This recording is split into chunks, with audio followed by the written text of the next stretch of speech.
Hello friends, welcome to online study kingdom. दोस्तों, UP PT घट्टाचक book series का syllabus क्रमांक जो तीसरा है, भारतीय एवं विश्व भूगोल।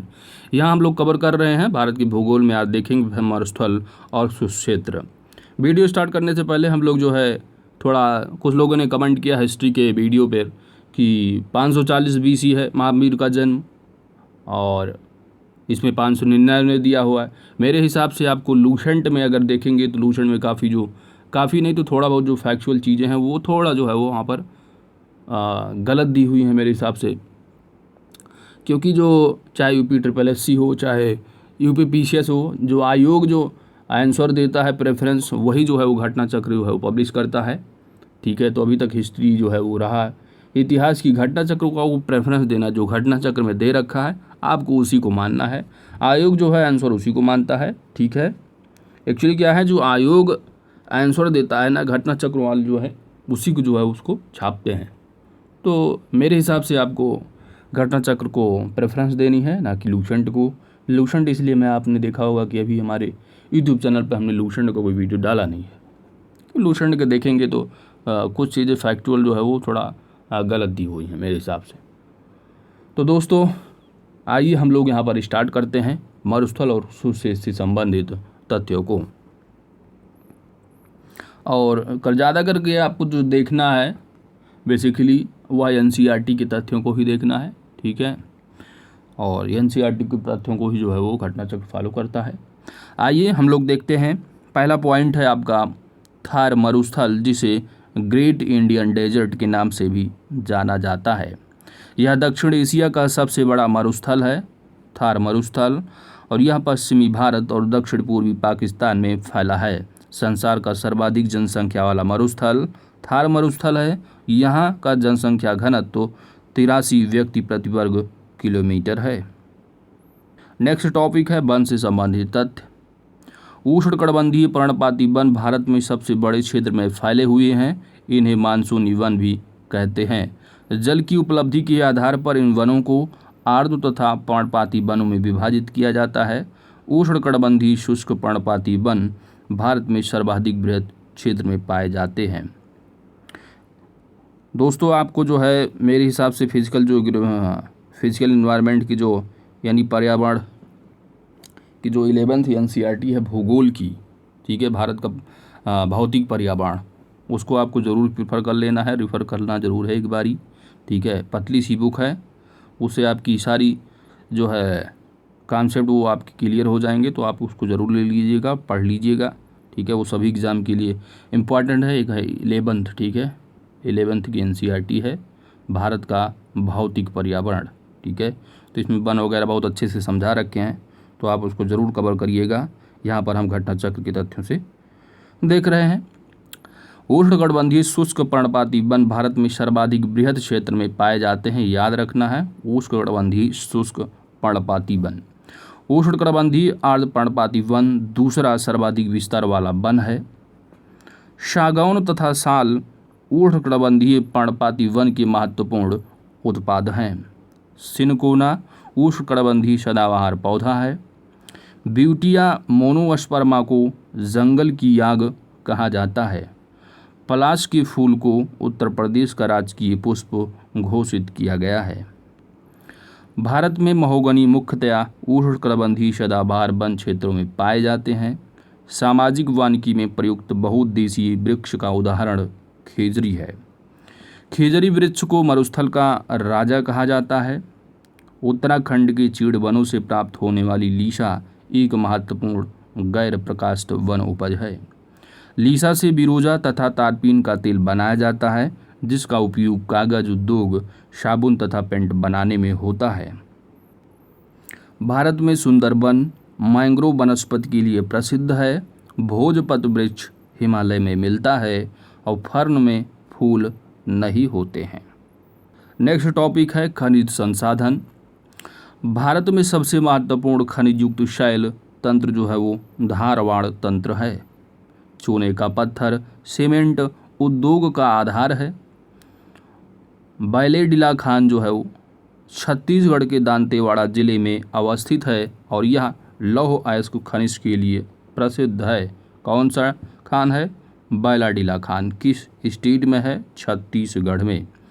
इंडियन मिनरल बुक 2018 के अनुसार तांबे के भंडार की दृष्टि से प्रथम 3 राज्य कौन से हैं? तो यह है राजस्थान, फिर झारखंड, उसके बाद मध्य प्रदेश। ठीक है, तो ये लेटेस्ट डाटा है। ठीक है, तो यह लेटेस्ट डाटा है, आप लोग को इसको ज़रूर याद रखना है। तांबे के भंडार की दृष्टि से यानी सबसे ज़्यादा भंडार जो है वो तांबा का किस राज्य में है? तो राजस्थान है, उसके बाद झारखंड, फिर मध्य प्रदेश। तांबे के उत्पादन की दृष्टि से प्रथम 3 राज्य, तो उत्पादन की दृष्टि से जो है पहले स्थान पर मध्य प्रदेश है, फिर राजस्थान, फिर झारखंड। पहले को जरूर याद रखना है। ठीक है, तो भंडारण की अगर दृष्टि से देखेंगे तो तांबे का भंडार सबसे ज़्यादा राजस्थान में है, लेकिन उत्पादन की दृष्टि से वह है मध्य प्रदेश। बॉक्साइट एल्यूमिनियम का अयस्क है। भारत में टिन का उत्पादन करने वाला एकमात्र राज्य है और वो है छत्तीसगढ़। सांबर झील के पश्चिमी भाग के निकट मकराना है, जहाँ से सर्वोत्तम किस्म का संगमरमर प्राप्त किया जाता है। तो मकराना कहाँ पर है? ये राजस्थान में है। मकराना संगमरमर से ताजमहल और विक्टोरिया मेमोरियल यानी कोलकाता का निर्माण हुआ है। ताजमहल कहाँ? आगरा में है, विक्टोरिया मेमोरियल कोलकाता में। गोंडवाना क्षेत्र का कोयला क्षेत्र उच्च श्रेणी का होता है और भारत का अधिकांश कोयला गोंडवाना क्षेत्र से ही प्राप्त होता है। उत्तर प्रदेश में कोयले की जो प्राप्ति है वह सिंगरौली सोनभद्र क्षेत्र से होती है। 9 ग्राम तेल क्षेत्र गुजरात में स्थित है। इंडियन ब्यूरो ऑफ माइंस के अनुसार देश में कुल 23 तेल शोधक कारखाने हैं। नून माटी तेल शोधन कारखाना असम राज्य में अवस्थित है। कच्चे तेल का सर्वाधिक उत्पादन जो है वो अपतटीय क्षेत्र में होता है। भारत में सर्वाधिक तेल उत्पादक राज्य राजस्थान है। झारखंड राज्य में कोडरमा अभ्रक उत्पादन का प्रमुख क्षेत्र है। कोडरमा को माइका सिटी ऑफ इंडिया कहा जाता है। मौलिक चट्टान बलुआ पत्थर से रूपांतरित चट्टान क्वार्टजाइट का निर्माण होता है। उत्तर प्रदेश के 3 जिलों ललितपुर, महोबा एवं बांदा में ग्रेनाइट पाया जाता है। ग्रेनाइट स्लेट का निर्माण ललितपुर में प्रचुरता से जो है किया जाता है और उत्तर प्रदेश में यूरेनियम ललितपुर जनपद में पाया जाता है। देखिए, अगर आप सिलेबस देखेंगे UPSSC का तो उसमें उत्तर प्रदेश स्पेशल की कहीं बात नहीं की गई है। समझ रहे हैं आप? तो यहीं से आप इन सब चीज़ों को देखना है कि भूगोल से संबंधित पूछ लिया जाएगा, उत्तर प्रदेश से रिलेटेड चीज़ें। ठीक है, तो ऐसी चीज़ों को पूछी जाएंगी, तो यहीं से आप कवर कर लेना है। भारत में थोरियम निक्षेप के व्यापक भंडार हैं। जादूगोड़ा वर्तमान में झारखंड के पूर्वी सिंहभूम जिले में स्थित है। जादूगोड़ा यूरेनियम उत्खनन के लिए प्रसिद्ध है। आंध्र प्रदेश में अभ्रक संसाधन सर्वाधिक है। भारत में अधिकांश प्राकृतिक गैस का उत्पादन अपतटीय क्षेत्र से किया जाता है। लुनेज पेट्रोल उत्पादक क्षेत्र गुजरात राज्य में स्थित है। भारत में सर्वप्रथम खनिज तेल का कुआं माकू में खोदा गया। हाइड्रोजन विजन 2025 पेट्रोलियम उत्पाद के भंडारण से संबंधित है। डिगबोई भारत की सबसे पुरानी तेल शोधन इकाई है। भारत में तेल अन्वेषण का कार्य ONGC ऑयल इंडिया लिमिटेड द्वारा किया जाता है। डिगबोई, ठीक है, ये भारत की सबसे पुरानी तेल है। डिगबोई याद रखना, ये असम में है। विंध्य शैलों में चूना पत्थर के वृहद भंडार पाए जाते हैं। भारत में लौह अयस्क धारवाड़ शैल की शैलों में जो है वो पाया जाता है। लौह अयस्क किसमें? धारवाड़। जबकि कोयले की अगर बात की जाएगी तो आपको याद रखना वो है गोंडवाना। भारत का सर्वाधिक खनिज संपन्न शैल तंत्र धारवाड़ तंत्र है। कुद्रेमुख लौह क्षेत्र, कुद्रेमुख क्या है? लौह क्षेत्र है। और भारत में जस्ते का अधिकतम उत्पादक राज्य कौन सा है? राजस्थान। भारत की राजस्थान राज्य में चांदी का उत्पादन होता है। 1 अप्रैल 2019 तक की स्थिति के अनुसार कोयले की कुल भंडार वाले 3 शीर्ष जो राज्य हैं, सबसे ज़्यादा भंडार किस राज्य में है? तो वह झारखंड है, फिर उड़ीसा, फिर छत्तीसगढ़। जबकि उत्पादन की अगर बात की जाएगी तो छत्तीसगढ़ है।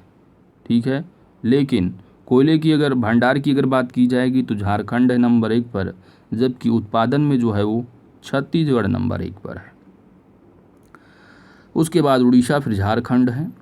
रायपुर में हीरा युक्त किम्बर लाइट के बृहद भंडार पाए गए हैं। भारत की कोयला उत्पादन में छोटा नागपुर का लगभग 80% योगदान है। नामचिक नामफू कोयला क्षेत्र में अरुणाचल प्रदेश में अवस्थित है। नामचिक नामफुक कोयला क्षेत्र किस राज्य में स्थित है? अरुणाचल प्रदेश में। विश्रामपुर कोयला की खनन के लिए प्रसिद्ध है। विश्रामपुर किसके लिए प्रसिद्ध है? कोयला के खनन के लिए।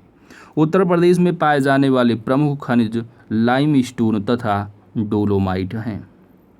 इडुक्की जल विद्युत परियोजना केरल के इडुक्की जिले में पेरियार नदी पर स्थित है। इडुक्की जल विद्युत परियोजना किस नदी पर? पेरियार। सबरीगिरी जल विद्युत परियोजना केरल राज्य में अवस्थित है। उड़ान, उड़ान जो है यह महाराष्ट्र की रायगढ़ जिले में स्थित गैस आधारित शक्ति परियोजना है। एनटीपीसी फरक्का ताप विद्युत केंद्र पश्चिम बंगाल की मुर्शिदा जिले में अवस्थित है। तमिलनाडु में स्थित नेवेली ताप विद्युत संयंत्र लिग्नाइट कोयले पर आधारित दक्षिण पूर्व एशिया का प्रथम संयंत्र है। Ramagundam super thermal power station तत्कालीन आंध्र प्रदेश में अवस्थित, लेकिन अब वर्तमान में जो है तेलंगाना में अवस्थित हो गया है। ओबरा ताप विद्युत संयंत्र का निर्माण वर्ष 1967 ईस्वी में रूस के सहयोग से प्रारंभ हुआ था, जो कि वर्ष 1971 में तैयार हुआ। रेणुकूट स्थित हिंडोल्को एल्यूमीनियम संयंत्र को विद्युत की आपूर्ति रिहंद परियोजना से होती है। कैगा जो कि कर्नाटक में कैगा परमाणु विद्युत संयंत्र की स्थापना की गई है। कालपोंग जल विद्युत परियोजना अंडमान एवं निकोबार द्वीप समूह में कालपोंग नदी पर स्थित है।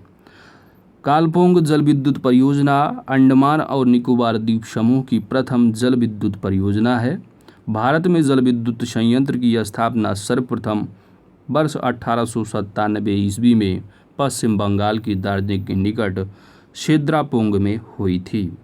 दूसरा जल विद्युत संयंत्र है वर्ष 1902 ईस्वी में कर्नाटक की शिवसमुद्रम में लगाया गया था, जो कि कावेरी नदी पर स्थित है।